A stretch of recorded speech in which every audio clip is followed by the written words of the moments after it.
দীর্ঘ ৫ বছরের অপেক্ষায় এবার শেষ হলো সেনগুপ্ত পরিবারের। শেষমেশ আবারও মিলন ঘটে গেল দীপা এবং সূর্যের। তাহলে কি শেষমেশ সেই সেনগুপ্ত পরিবারের সমস্ত দায়ভার কি আবারও দীপার হাতেই চলে যাবে? তাহলে কি ফকিরের ছদ্মবেশ ধরে যাবে এবার উর্মির, নাকি আবারও এর মাঝখানে ঘটতে চলেছে নতুন কোনো কাহিনী? হ্যাঁ বন্ধুরা, অনুরাগের ছোঁয়া ধারাবাহিক নাটকের আগামী পর্বগুলোতে আমরা ঠিক এমনটাই দেখতে পারবো। আর আপনারা যদি আমাদের চ্যানেলে নতুন হয়ে থাকেন তাহলে চ্যানেলটিকে অবশ্যই একটি সাবস্ক্রাইব করে দিবেন। আমরা এপিসোডের শুরুতে ঠিক এমনটাই দেখতে পারবো যে সেই দীপাকে যখন আবারও আদালত থেকে কঠিন শায়েস্তা করার জন্য তাকে জেল হাজতে রাখা হয়, ঠিক তারপর যেন আমরা দেখতে পারি যে অপরদিকে যেন সেই দীপা জেলে যাওয়ার আগে যেন রূপাকে সমস্ত দায়ভার দিয়ে গিয়েছিল সেনগুপ্ত পরিবারের, এবং কি তাকে বলে গিয়েছিল যে সে 5টি বছর পর যখন আবারও ফিরে আসবে তখন যেন সেনগুপ্ত পরিবারের সকল দায়িত্ব যেন সে বুঝে নিবে আবার রূপার হাত থেকে। এরপর আমরা অপরদিকে দেখতে পারি যে সেই রূপা যেন নিজের বোনের এমন হাল দেখে আর কোনোভাবে কৃষ্ণের সাথে সংসার করতে রাজি নয়।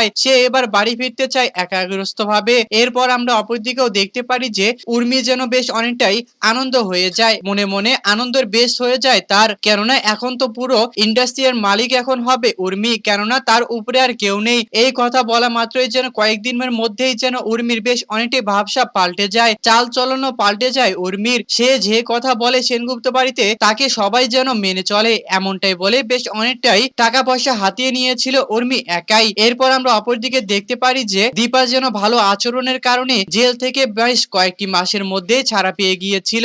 এরপর প্রায় দীর্ঘ 5টি বছর পর আবারও ইন্ডাস্ট্রির মালিক হয়ে দেশে ফিরেছিল। এরপর দেখতে পারি যে সেই দীপা সূর্য, উর্মি এবং জয়ের কোম্পানিতে একটি কন্ট্রাক্ট সাইন করার জন্য এসেছিল। এরপর যখন সেই দীপা আবারও সূর্যের সঙ্গে দেখা করবে, ঠিক তখনই কিন্তু আমরা দেখতে পারবো যে সূর্য যেন বেশ অনেকটাই চমকে যায় দীপাকে দেখে, এবং কি আমরা অপরদিকে দেখতে পারি যে রূপাও কিন্তু সেই দীপার সঙ্গেই চলে গিয়েছিল, এবং সেখানে গিয়ে যেন দীপাও বেশ অনেকটা মস্ত বড় কোম্পানির মালিক হয়ে গিয়েছে। আবার সেনগুপ্ত পরিবারের সমস্ত টাকা পয়সা তার হাতের ময়লা। হ্যাঁ বন্ধুরা, অনুরাগের ছোঁয়া ধারাবাহিক নাটকের আগামী পর্বগুলোতে আমরা ঠিক এমনটাই দেখতে পারবো। আর আপনারা যদি আমাদের চ্যানেলে নতুন হয়ে থাকেন তাহলে চ্যানেলটিকে অবশ্যই একটি সাবস্ক্রাইব করে দিবেন। আর আজকের এই এপিসোডটি আপনাদের কাছে কেমন লেগেছে তা অবশ্যই আমাদেরকে কমেন্ট করে জানাতে একদমই ভুলবেন না। ধন্যবাদ সবাইকে এতক্ষণ আমাদের সাথেই থাকার জন্য।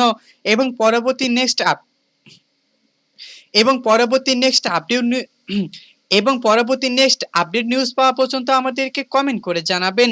ধন্যবাদ সবাইকে এতক্ষণ আমাদের সাথেই থাকার জন্য।